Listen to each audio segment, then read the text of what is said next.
Good evening. The Mexican consulate in Albuquerque says there's a case of a claim of racial profiling involving a brother and sister stopped for a traffic violation. It happened last month when the city's aviation police chief pulled over a car for speeding and ended up calling for the Border Patrol. News 13's Jim Winchester is live downtown with the story. Jim? News 13 obtained this letter from the Mexican consulate to the mayor, asking for answers to the July 9th incident.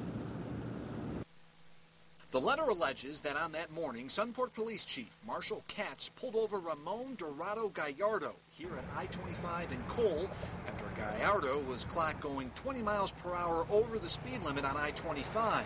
Gallardo family members say Chief Katz asked for a driver's license, registration, and proof of insurance, but then, without any legal attribution, he openly asked Mr. Gallardo if he was undocumented, how long he had been in the U.S., and if his sister, who was in the passenger seat, was undocumented too. Chief Katz declined comment today, but Albuquerque Public Safety Director Darren White says allegations in the letter are just not true. There was a question about the identity, and that's what led to the contact to ask about the person's true identity. And in our procedures, that is allowed. APD and Border Patrol were called to the scene.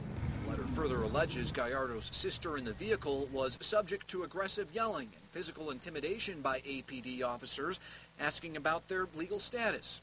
The incident is now under review by the city, but police indicate the entire stop was recorded on Katz's belt tape, and it tells a different story compared to Gallardo's. I've listened to the tape of the actual traffic stop, and that was not the case. Police will not release the audio from the traffic stop until the city's review is complete.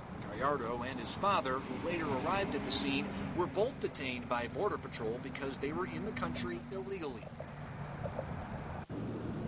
Now, according to Albuquerque authorities, Gallardo and his father were deported back to Mexico and did not contest it. Now, News 13 was not able to confirm that with immigrations and customs officials because it was too late in the evening.